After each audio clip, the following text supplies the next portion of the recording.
Bendiciones, mujeres y su palabra. Soy Ariani Sojo. Bienvenidas a este tiempo hermoso de lectura bíblica. Estoy muy emocionada, estoy muy agradecida con el Señor porque nos permite iniciar un nuevo libro. Mujeres, estamos en el libro de Hechos. Este libro que yo sé va a tocar nuestro corazón de una manera extraordinaria. Estamos en el quinto libro del Nuevo Testamento. Yo no sé si usted está emocionada como yo, pero la verdad yo tengo mucha expectativa de lo que Dios va a hablar a nuestro corazón a través de este libro, a través de estos 28 capítulos. Cada uno de estos capítulos nos va a mostrar aún más el corazón del Padre. Ore conmigo, Padre Celestial, te damos gracias por este tiempo, gracias por la oportunidad de poder estudiar tu palabra. Te pedimos que tomes el control en el nombre de Jesús. Espíritu Santo, guíanos, danos revelación, danos discernimiento, muéstranos lo que quieres hablar a nuestra vida a través de cada versículo. En el nombre de Jesús, amén y amén. Mujer, usted no puede iniciar este estudio bíblico sin tener su cuaderno listo, su lápiz en mano, su Biblia abierta, resaltador listo, porque recuerde que somos mujeres no oidoras olvidadizas, sino hacedoras de su palabra, de esas que ponen en práctica la palabra de Dios. ¿Quién escribió el libro de los Hechos? Bueno, la evidencia que tenemos disponible confirma que Lucas es el autor. Aunque él nunca menciona su nombre, Lucas y Hechos tienen el mismo estilo, tienen una misma estructura. Este hombre médico, este discípulo, es el autor del libro de Lucas y del libro de Hechos, y ambos escritos están dirigidos a un hombre llamado Teófilo. Eso está en Lucas 1:3 y Hechos 1:1. ¿A quién estaba dirigido? Bueno, así como Lucas, Hechos está dirigido a este hombre Teófilo, que en griego es el que ama a Dios. La verdadera identidad de Teófilo sigue siendo un enigma, ya que Lucas y Hechos proporcionan las únicas referencias históricas que se conocen de él. Teófilo tal vez era un recién convertido que necesitaba conocer en profundidad el comienzo y el crecimiento del cristianismo, un griego interesado en saber y que Lucas esperaba que se convirtiera a Cristo, un oficial romano de alto rango, ya que Lucas 1:3 refiere a él como excelentísimo Teófilo. O quizá Lucas no se dirigía a ningún individuo en particular, sino más bien a todo el que ama a Dios. No tenemos la certeza, pero apreciamos cada uno de los escritos que estaban dirigidos a él. ¿Cuándo se escribió? Bueno, Hechos concluye con el encarcelamiento de Pablo en Roma durante 2 años. Por lo tanto, es probable que haya escrito durante el 62 después de Cristo o poco después. ¿Dónde ocurrieron los eventos?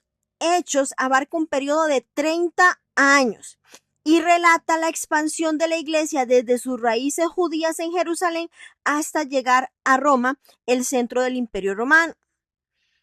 ¿De qué trata el libro de Hechos? Bueno, esto es lo que más nos emociona porque trata de la expansión de la iglesia primitiva. Muchos comentaristas consideran que Hechos capítulo 1 versículo 8 es el versículo lema.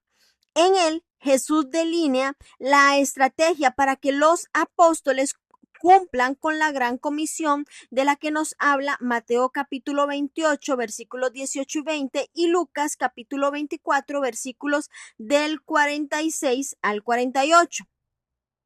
El versículo también proporciona el esquema geográfico básico para la extensión del evangelio tal como se lo describe en Hechos. La buena noticia se transmitió primero en Jerusalén, Lo vamos a ver en los capítulos del 1 al 5, luego en Judea y Samaria, capítulos del 6 al 8, y por último en todo el camino a Roma y hasta lo último de la tierra, como lo dicen los capítulos del 13 al 28. Aunque Roma no es literalmente lo último de la tierra, Lucas muestra eficazmente el poder del mensaje del evangelio y su propagación a través del ministerio de los seguidores de Cristo que han sido dotados del poder del Espíritu Santo.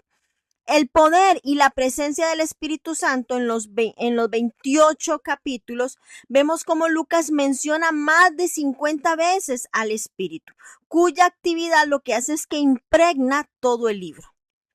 El Espíritu Santo, un don para todo creyente, como lo dice el capítulo 2, versículo 38, da el poder para testificar, enseña a los creyentes y guía a la iglesia. Y es también esencial tanto en la formación como en el cumplimiento de la escritura.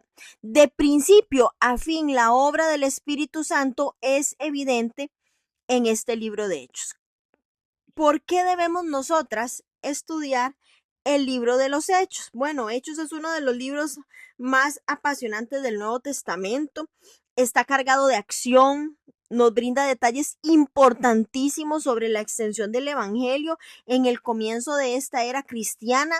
Los ministerios y las vidas de las mujeres en Hechos tal vez se resaltan más que en cualquier otro libro del Nuevo Testamento, y lo que nos muestra el rol activo e importantísimo, y lo subrayo, importantísimo que tuvieron las mujeres en la constitución de la iglesia primitiva. De principio a fin, lo que hace Lucas es destacar a mujeres importantes que tuvieron papeles claves en la fundación de la iglesia apostólica. ¿Cómo vamos a leer el libro de los Hechos? Hechos funciona como una bisagra entre los evangelios y las epístolas o cartas.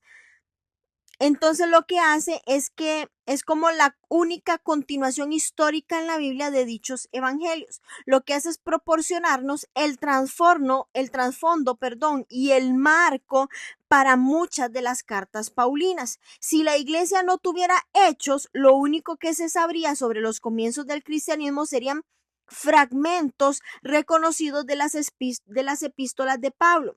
Entonces, una lectura de Hechos nos permite que cada una de nosotras como creyentes podamos comprender los propósitos y los planes de Dios para la iglesia. Este libro nos suministra principios para el avivamiento, para la obra misionera, nos da instrucciones para el gobierno de la iglesia y nos enseña cómo discipular a los creyentes y hacer crecer a las iglesias. Además, presenta una estrategia para evangelizar al mundo. El libro de los Hechos nos muestra el nacimiento y expansión de la iglesia, la obra continua de Jesucristo por medio del Espíritu Santo, el cumplimiento de la gran comisión. Como cuarto punto, la transición del evangelio desde Jerusalén hasta los confines de la tierra.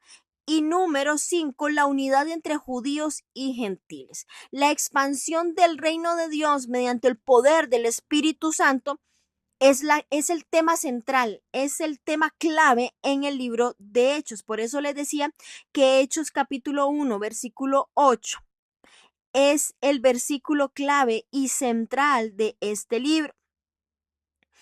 Hay características muy importantes que tiene este libro, y es que es el único libro histórico del Nuevo Testamento y que narra aproximadamente 30 años de historia y muestra más de 40 milagros. Registra varios sermones apostólicos y destaca especialmente los ministerios de Pedro y de Pablo. El personaje principal del libro no es Pedro ni Pablo, sino el Espíritu Santo. Así que con esta breve introducción, yo quiero que usted se centre en Hechos capítulo 1. La promesa del Espíritu Santo. En el primer tratado, oh Teófilo, hablé acerca de todas las cosas que Jesús comenzó a hacer y a enseñar hasta el día que fue recibido arriba, después de haber dado mandamientos por el Espíritu Santo a los apóstoles que había escogido, a quienes también, después de haber padecido, se presentó vivo con muchas pruebas indubitables, apareciéndoseles durante 40 días y hablándoles acerca del reino de Dios. Y estando juntos les mandó que no se fueran de Jerusalén, sino que esperasen la promesa del Padre, la cual les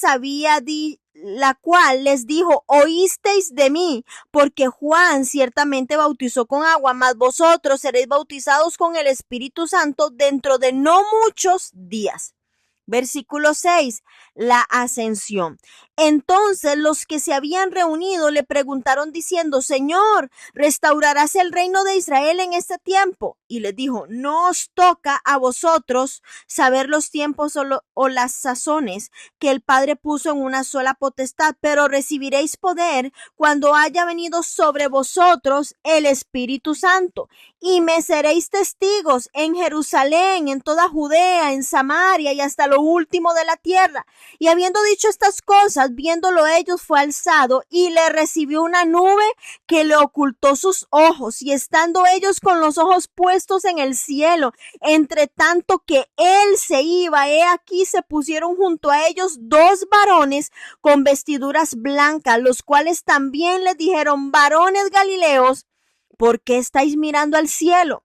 Este mismo Jesús que ha sido tomado de vosotros al cielo, así vendrá como le habéis visto ir al cielo. Versículo 12.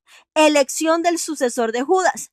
Entonces volvieron a Jerusalén desde el monte que se llama del Olivar, el cual está cerca de Jerusalén, camino de un día de reposo. Y entrados subieron al aposento alto donde moraban Pedro y Jacobo, Juan, Andrés, Felipe, Tomás, Bartolomé, Mateo, Jacobo hijo de Alfeo, Simón el celote y Judas hermano de Jacobo.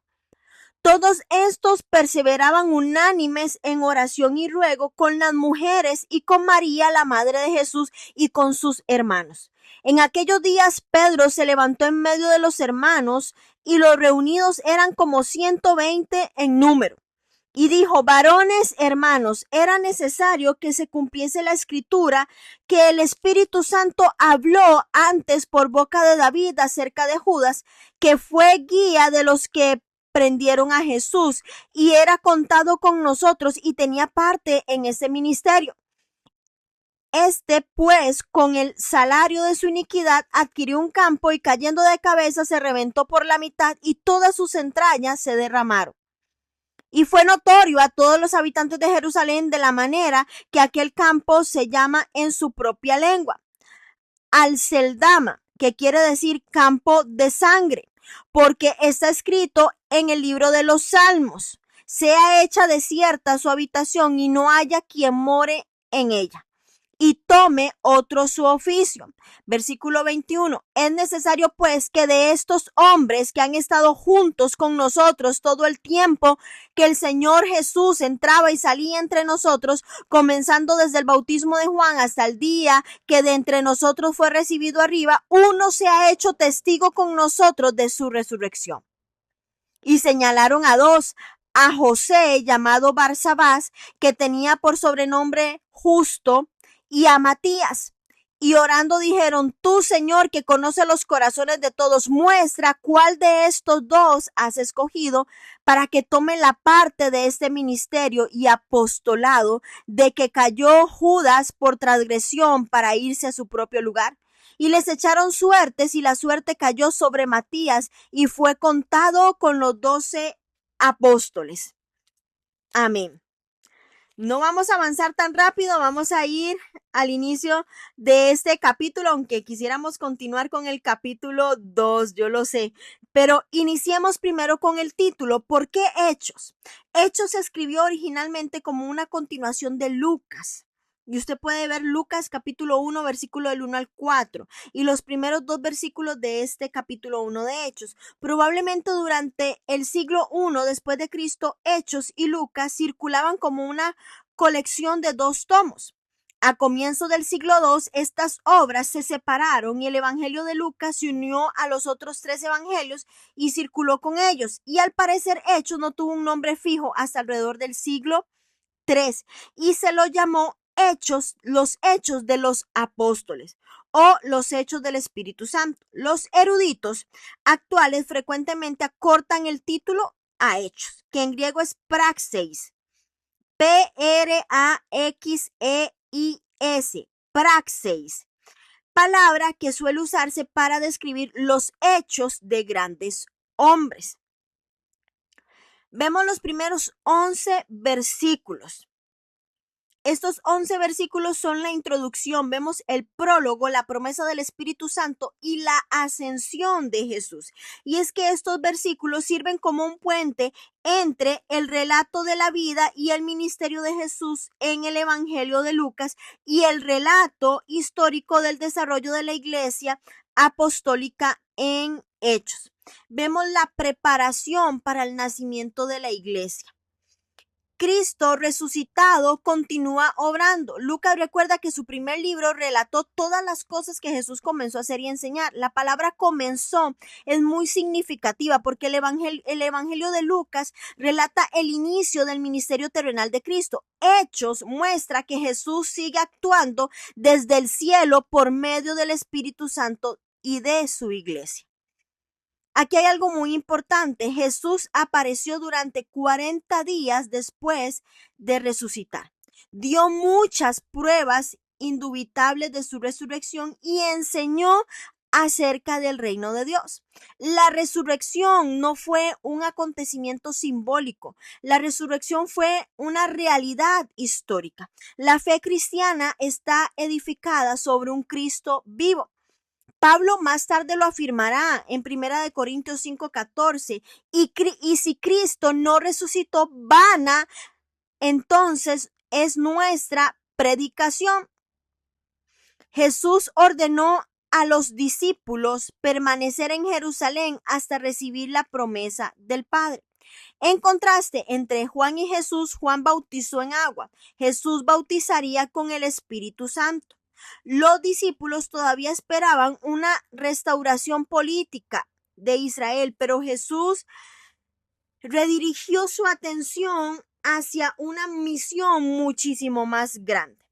Por eso les decía que el versículo 8 es un programa divino. Y es que a la espera de la llegada del reino, los apóstoles le preguntaron a Jesús, ¿restaurarás el reino a Israel? Y esta pregunta era lógica, porque asociaba el derramamiento del Espíritu Santo con la llegada del reino prometido, que está en Ezequiel 36, en Joel capítulo 2, versículo 28, en Joel capítulo 3, versículo 1, en Zacarías capítulo 12, versículos del 8 al 10. Los apóstoles todavía seguían creyendo que el objetivo de Jesús era establecer su reino durante la generación de ellos. Creían plenamente que el reino pertenecía solo a Israel. Juan bautizó en agua, Jesús bautizó con el poder del Espíritu Santo. Pero ¿qué es el bautismo del Espíritu Santo? Es la promesa del Espíritu Santo y fue prefigurada por el ministerio de Juan el Bautista. Él bautizó con agua, pero llegaría el momento en que serían bautizados con el Espíritu Santo. El bautismo con agua, el del creyente, identifica a la persona que ya ha aceptado a Cristo con su muerte, con su sepultura y con su resurrección. El bautismo con el Espíritu Santo tiene lugar una sola vez en la vida del que cree en Cristo. ¿En el momento de qué? De la salvación. Cuando el Espíritu entra en su vida para tomar la residencia permanente. Lo vamos a ver en Romanos 8:9. El bautismo del Espíritu es una actividad plenamente divina que se produce como la salvación por medio de la gracia y no por el esfuerzo humano. No es una segunda bendición, ni tampoco una experiencia exclusiva posterior a la conversión. Los creyentes pueden ser llenos del Espíritu Santo una y otra vez, pero la conversión en el punto en que el Espíritu se recibe de forma permanente, como lo dice Efesios 5:18, este bautismo es distinto de las acciones continuas y repetidas de ser llenos del Espíritu y andar con el Espíritu. Vamos ahora al versículo 8. ¿Qué dice? Este versículo 8 resume el plan de Jesús para la evangelización del mundo y es un bosquejo aproximado del libro. Con el poder del Espíritu Santo, los apóstoles serían testigos de Cristo en Jerusalén. Serían testigos en toda Judea, en Samaria y hasta lo último de la tierra. La evangelización del mundo comenzaría en Jerusalén, la misma ciudad donde Jesús había sido crucificado. Este plan era estratégico, ya que los peregrinos judíos asistían a las fiestas en Jerusalén cada año durante el Pentecostés. Muchos de ellos se convertirían en sembradores de la semilla para la temporada de temprana expansión de la iglesia. La iglesia se propagaría hasta Judea, que es la región donde se encontraba Jerusalén, y Samaria, la región del norte de Judea. Con el tiempo llegaría hasta lo último de la tierra, aunque algunos creen que esta última referencia alude a Roma, dado que Hechos concluye allí, es más probable que Jesús se refiriera a un testimonio realmente en todo el mundo. Este versículo 8 es el núcleo de la comisión de Jesús, es el desafío a ser testigo. En griego, la palabra es martures, M-R-T-U-R-E-S, testigo. Constituye una palabra clave en Hechos, donde aparece 29 veces, sea como el verbo martureo o sustitutivo de martus, que por definición es ser testigo y significa dar testimonio de la verdad que uno ha visto, ha escuchado o ha conocido. Ser testigo de Jesús ha supuesto una gran coste para muchos hombres y mujeres que compartieron fielmente el evangelio y como consecuencia sufrieron torturas e incluso la muerte. En Hechos lo vamos a ver en Esteban en el capítulo 7 y en Jacobo en el capítulo 12. A lo largo de la historia, muchos han entregado sus vidas para dar un testimonio fiel de Cristo. Con el paso del tiempo, la palabra griega para testigo, martus, se incorporó al español como mártir. Y es aquí donde vemos que el Espíritu Santo no fue dado para la comodidad de la iglesia, sino para la misión. Y mientras los discípulos observaban, Jesús fue elevado al cielo y una nube lo ocultó. La ascensión de Cristo se menciona 3 veces en la Biblia. Marcos capítulo 16, versículos del 19 al 20, Lucas capítulo 24, versículos del 50 al 51 y Hechos de los Apóstoles en el capítulo 1, versículos del 9 al 11. Estos relatos destacan que desde el Monte de los Olivos Jesús levantó sus manos, bendijo a sus discípulos y fue alzado al cielo por una nube que lo ocultó de sus ojos. Una vez allí se sentó a la diestra de Dios. A la diestra de Dios. Y es que mientras los discípulos observaban, Jesús fue elevado. Su obra redentora fue completa. La ascensión demuestra que el sacrificio fue aceptado por el Padre. Y Cristo fue exaltado y como lo dice Hebreos 1:3, ahora reina a la diestra de Dios. Intercede por los creyentes, como dice Romanos 8:34, declara que Cristo intercede por nosotros y garantiza su regreso. Los ángeles lo anunciaron. Este mismo Jesús así vendrá como le habéis visto ir al cielo. La segunda venida será personal, será visible, será literal y será gloriosa. Por eso la iglesia vive entre 2 acontecimientos, entre la ascensión y el regreso de Cristo. La contribución exclusiva de Hechos sobre el relato de la ascensión tiene que ver con los detalles del regreso de Cristo. Otros pasajes confirman que un día Cristo regresará al Monte de los Olivos, así como ascendió entre las nubes para establecer su reino terrenal. Ahora los discípulos regresaron a Jerusalén y perseveraron unánimes en la oración.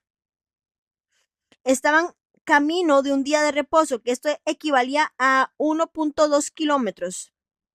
Los discípulos pudieron viajar esta distancia y sin restricciones porque lo hicieron un jueves, 40 días después de la resurrección. Y vemos otra vez cómo el número 40 está presente.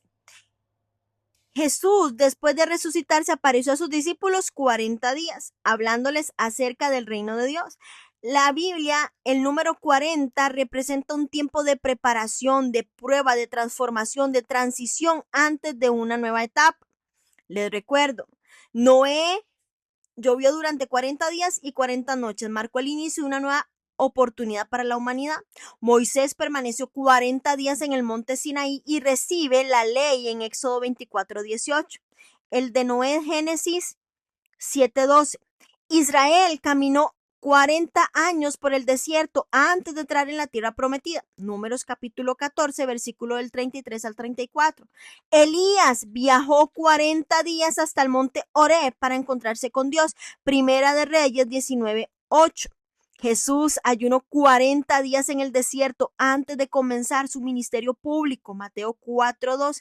Los discípulos pasaron 40 días siendo afirmados por Jesús antes del nacimiento de la iglesia. Los 40 días nos recuerdan que Dios prepara antes de enviar, Dios forma antes de usar, Dios fortalece antes de abrir una nueva temporada. Muchas veces queremos llegar rápidamente a las promesas, pero Dios también trabaja en nuestro carácter durante el proceso. Los tiempos de espera no son perdidos, son tiempos de formación. Si estás esperando una respuesta, Dios está obrando. Si estás atravesando una transición, Dios te está preparando. Si sientes que aún no ves el cumplimiento de las promesas, recuerda que el proceso también forma parte del propósito. Por eso usted no tiene que temer, mujer, al tiempo de espera. Muchas veces los 40 días de preparación son el puente hacia los propósitos más grandes de Dios. Los discípulos entonces regresan a Jerusalén y perseveran unánimes en oración. ¿Quiénes estaban presentes? Los 11 apóstoles, las mujeres que seguían a Jesús, María, la madre de Jesús, y los hermanos de Jesús. Esto demuestra que la comunidad nació en un ambiente de unidad y dependencia de Dios. Antes del derramamiento del Espíritu, en Hechos 2, hubo obediencia, unidad, perseverancia y oración, porque los grandes moveres de Dios suelen estar precedidos, no procedidos, sino precedidos por temporadas de búsqueda. Las mujeres y los hermanos de Jesús se unieron a los 11 apóstoles y la referencia a la presencia de María, la madre de Jesús, entre las mujeres es la última mención de ella en el Nuevo Testamento. Y es posible que estuvieran presentes María Magdalena, María la esposa de Cleofas, Marta, Juana, Susana, Salomé y también otras. Estas mujeres habían sido una parte vital del ministerio de Jesús. Lo habían acompañado cuando viajaban, lo habían apoyado financieramente. Y lo vamos a ver más ampliamente en Lucas capítulo 8. Algunas lo siguieron desde Galilea antes de su crucifixión. Esto lo vimos en Lucas capítulo 23, versículo 27. Estuvieron a cierta distancia de la cruz cuando murió, Juan 19:25. Realizaron los preparativos necesarios para la sepultura, Lucas capítulo 23, versículos del 55 al 56 y Lucas capítulo 24, versículo 1.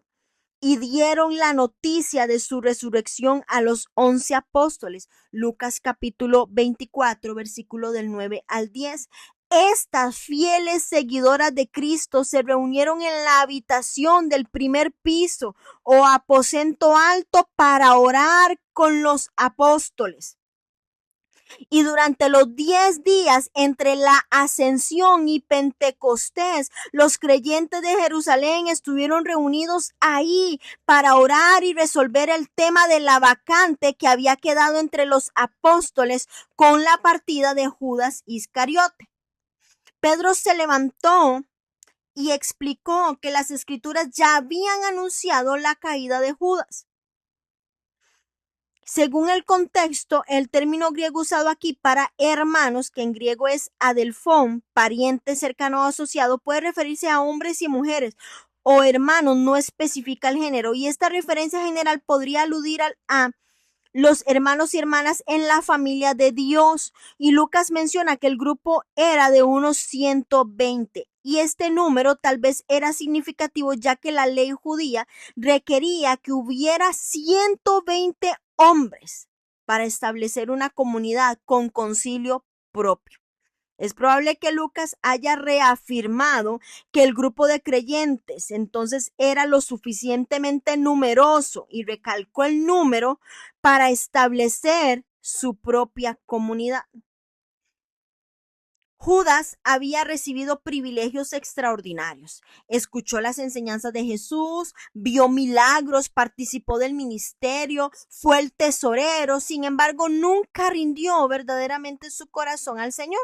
Su vida demuestra que la cercanía religiosa no reemplaza la verdadera conversión. Requisitos para el nuevo apóstol: debía haber acompañado a Jesús desde el bautismo de Juan, ser testigo de su resurrección. Habían dos candidatos para el puesto: José Barsabás y Matías.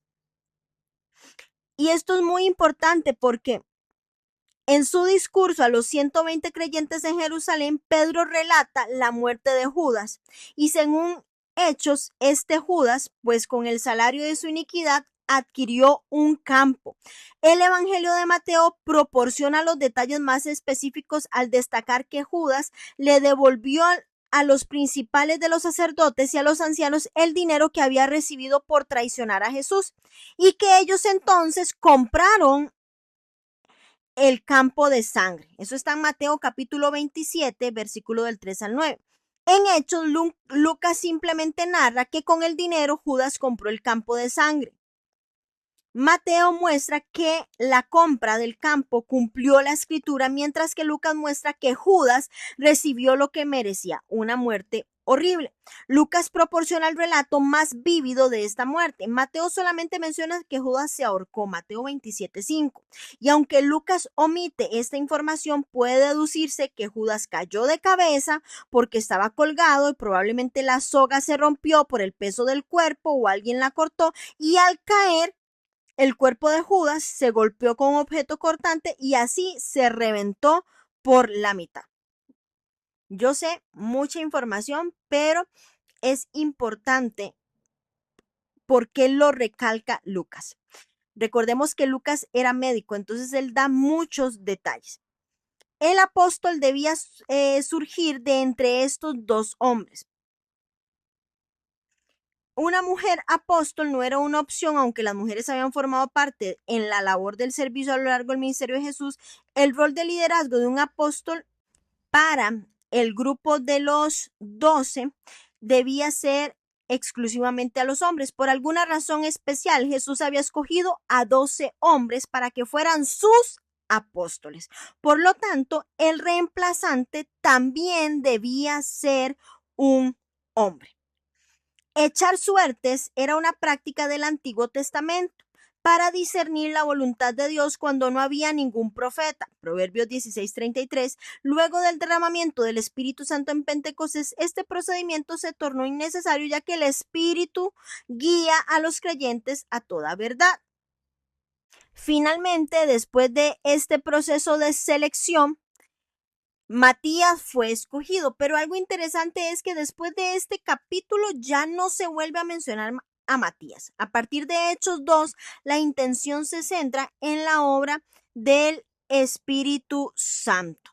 Llegamos al final de este capítulo y es muy especial, mujeres, porque termina con los discípulos, hombres y mujeres, líderes y seguidores, en una posición de espera expectante. Han reemplazado a Judas, restaurando el liderazgo, han cumplido la instrucción de Jesús de permanecer en Jerusalén, están en el aposento alto, un lugar que representa la intimidad con Dios antes de la batalla pública. Entonces aquí vemos tres verdades finales que quiero que guardes en tu corazón. Número 1 es que el final de una era se dio, pero también se da el inicio de una misión. El capítulo cierra con la organización y la preparación. A veces sentimos que nuestra vida no está pasando por absolutamente nada, porque estamos en un tiempo de preparación, de estudio, de oración o de restauración, pero tal como sucedió en el capítulo 1, este tiempo es indispensable. No subestimes los días de preparación, son el fundamento de lo que Dios hará a través de ti en el futuro. Número 2, que quiero que quede grabado en tu corazón, y es que la iglesia era una comunidad, pero eran una familia. Este grupo de aproximadamente 120 personas que registra Lucas, explicando que ahí estaban las mujeres. Vemos que la presencia, las oraciones, la fidelidad cuentan en el propósito de Dios. No eran una asistente del plan de Dios, eran una parte integral del cuerpo que Él está usando para transformar al mundo. Y punto número 3 que quiero que guardes en tu corazón de este capítulo 1 del libro de Hechos es la confianza en la soberanía divina. El capítulo termina con la elección de Matías, que a pesar de la tragedia, de la traición de Judas, el plan de Dios no se detuvo. El número 12 fue restaurado y esto nos enseña que ninguna falla humana, ninguna circunstancia adversa, ningún error pasado puede detener el propósito de Dios. Dios siempre tiene un plan para completar su obra. ¿Qué le parece si usted ora conmigo y usted le dice: Padre Celestial, gracias por enseñarme que mi vida es parte de una gran historia de redención? Ayúdame a aprender a esperar en ti con confianza, sin ansiedad, sabiendo que tú estás preparando el escenario para manifestar tu poder en mi vida, que como las mujeres en el aposento alto, mi vida sea una constante de unidad, de oración y de fidelidad. Prepárame para lo que vas a hacer en el nombre poderoso de Jesús. Amén y amén. Mujeres, el capítulo 1 nos deja en silencio, nos deja orando, nos deja esperando. Y este es el preámbulo perfecto para el capítulo 2, donde el cielo se abrirá y el Espíritu Santo descenderá.